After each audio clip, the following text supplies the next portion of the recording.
Hey, what is up guys? So we're going to be doing a deck profile here for Tindangles. I believe this is the very first deck profile I'm doing here for Tindangles. So yeah, I hope you guys actually enjoy this one because this is definitely one of those unique decks that actually aren't played as often, and as a result you don't see too many deck profiles focusing on Tindangles, so I thought I might as well give it a go as well. I've been building this deck for a long time now. I've been playing it ever since it actually came out because it was relatively easy to build. Most of the cards were just commons, but it was difficult to, I guess, make it work as well, given it is a flip deck, so it's obviously going to be very slow. And compared to something like Krawlers, I think that Tindangles are obviously lacking something that allows it to actually go beyond that. So I've been testing it out over and over again, rebuilding it, reconstructing things, and this is a build that I think I'm pretty happy with. So without further ado, let's just get started. So to begin with monsters, we're playing 2 copies of Tindangle Hound. Hound is basically one of your main cards to deal with the most damage. As soon as he's flipped, he's basically able to just take the attack from one of your, any monster on the field really, including your own, and then change that target to face down defense position. So it won't work on link monsters, but it will work on any other monster out there. So definitely a really good card here. So I really much so like this as kind of like the main deck boss monster. He works definitely incredibly well here. The next card we're playing here is 3 copies of Tindangle Intruder. Now of course you can adjust the ratios based on Intruder and Hound. I just think that Intruder allows you to actually add a Tindangle from your deck to your hand. On top of that, it also has a graveyard effect as well. So I do think that it has a slightly more versatile effect than Hound. So I play 3 copies of Intruder. But of course it's up to you to adjust the ratios based on your liking between these two. You could go either way. It's just personally Intruder seems to work better for me right now. Next we're playing 2 copies of Angel. You might be a bit surprised because some people might actually play 3 of them, but the thing is this, her condition is you need to have another flip monster from your hand or graveyard. So if she is your part of your opening hand and you have nothing else, then she doesn't really do much aside from set up your defense. So overall, I would very much so prefer to have just 2 of her, given that she is searchable off Intruder anyway. So for now I'm just going with 2, but I could very well bump it up to 3, and I'll tell you exactly what card I'll take out to put in a 3rd copy of Angel if you actually are thinking about that. But aside from that though, we are still playing 3 copies of Base Gardener. Base Gardener is one of the easiest cards to summon in this deck, the main card really, to also go into your links, to make your plays. It seems to be, it is the base, you know, so it does make the deck itself. So as a result, if you have a face down monster, you simply special summon this out. So very easy indeed, but again, just a really important card to go into your big link monster. Now the card I was actually talking about here is Tindangle Protector. One of the cards I actually utilized the very least in this deck, so because of that I could actually opt to drop this down to 1 copy and then bump up Angel to 3 copies instead. So that would be a better option for you to go for, but for now I'm just going with the 2-2 ratio. So it's similar in the sense I'm playing Intruder and Hound, their ratios that way. With Angel and Protector, you can adjust their ratios whichever way you want as well. You could play 3 Angel and 1 Protector, and I'm seriously considering that as well, but I did want to give a bit more variety to the deck, so I wanted to have an equal amount of draws into each of these cards, so I think for this it's more of a fair option. One of the key cards of the deck, I did say Base Gardener is the key cards, but one of the cards that really just keep you alive is Trinity. Trinity is basically, I don't know, it's just really amazing. As soon as it's flipped up, it will special summon Base Gardener from your deck.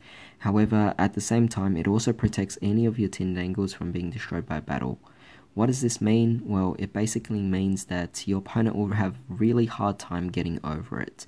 And this card is definitely really amazing. But at the same time, if this card's also sent to your graveyard as a link material for your Tindangle link monster, of course, you could also add your Gregon's End, which would definitely be really nice as well. So definitely a really awesome card. Trinity, definitely a 3 of, because it will keep you alive for a long time. And this is basically what Tindangles are.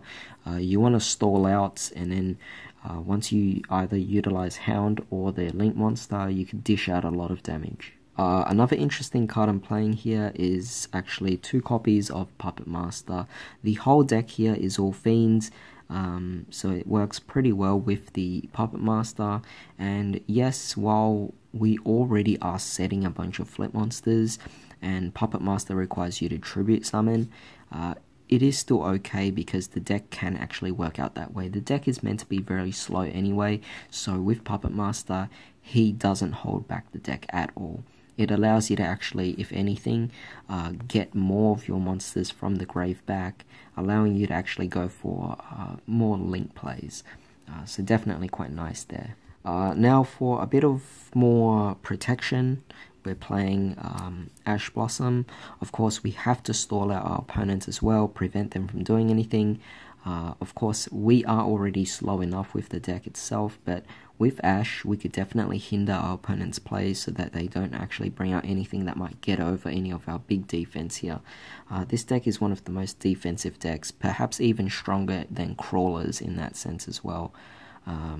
So yeah, we also have 3 copies of Ghost Ogre. 3 might be a bit overkill here, probably drop it down to 2. But overall, do need a bit of protection, and I think we have enough space to actually fit in these hand traps. So that's it for the monsters. Let's move on to the spells. Alright, so onto the spells. We're easily playing 3 copies of Nagel's Protection. Definitely one of the key cards of the deck, just again to protect your monsters from actually being destroyed. And what's interesting is that your opponent will also try to destroy this card as well, but even if it's in the grave, you can keep searching out for more. So definitely a really fun card to actually incorporate into this deck.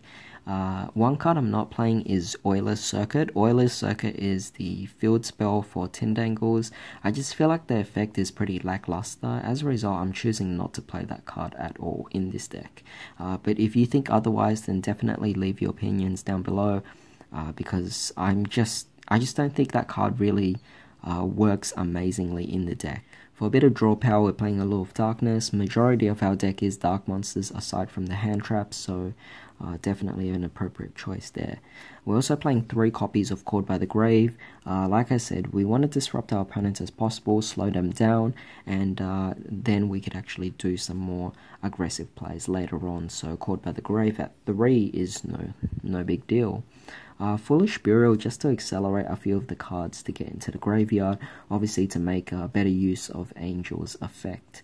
So definitely love Foolish Burial, and you mostly want to Foolish Burial your Intruder. Intruder is the best choice for Foolish Burialing. We're also playing 1 copy of Shuffle Reborn. This card's a very interesting card because obviously it summons something from the graveyard, but its graveyard effect also works really good because you could actually shuffle back your own Nagel's Protection. Let's say you drew into extra copies, simply just activate it and then shuffle it back into your deck and use Shuffle Reborn. So I think it's really synergetic here, and it definitely works really amazingly. So I definitely choose this card over something like Monster Reborn because this one has a bit more additional versatile effects as well. Of course, we're playing 3 copies of Cosmic Cyclone just to deal with some pesky back row and some annoying field spells as well. Yeah, Cosmic Cyclone, really amazing because the minute we go into an offensive style, like using Hound or if we're using our Link Monster, we definitely want to get rid of all of our opponent's defenses as much as possible, including their back rows, so Cosmic Cyclone, very appropriate card to actually play into the deck. We're also playing 2 copies of Tindangle Delaunay, our trap card. Really amazing card, allowing you to actually summon your Link Monster from the extra deck for free, just really easily. The only thing is, it is definitely very difficult to meet the conditions given how slow this deck actually is. So it is more of a mid to late game card. But that being said, it is still really amazing when you actually manage to pull it off. We're also going to be playing just one of the Gurgons, and obviously it's searchable off Trinity, but of course it's not good enough that I would actually want to play 2 or 3 of them. I might bump it up to 2, but for now 1 is definitely okay because we have better options such as Goes and Match. Goes and Match, pretty much your whole deck is all dark, so Goes and Match actually works quite well here. It allows you to actually main the whole thing. Even your link monsters, the same thing applies. So definitely quite amazing. But that is pretty much it for the main deck, so let's move on to the extra deck. There's really only 3 cards I want to mention, and that is Acute Cerberus. Acute Cerberus is really the only card you'll ever go into. You could put in any other generic link monsters as well, or whatever cards you want, but overall, you don't really need them. So you kind of can get away with playing something like Pot of Extravagance and just get rid of cards from your extra deck, because honestly, Acute Cerberus is all you need. The rest doesn't matter. Pretty much it. He is the main card. Either him or Hound will be your win conditions. If you guys could actually go into that, that's pretty much the whole purpose. You don't need to use anything else. But that's pretty much it for this deck profile. I will not be doing a test hand. Trust me on this one. There is nothing to showcase on this. This is a flip deck, meaning each turn you're just setting, passing turn. That's it. I promise you that you'll be really bored if I actually made a test hand video. It's not worth it. So with that being said, I hope you guys have a great day. I'll see you next time.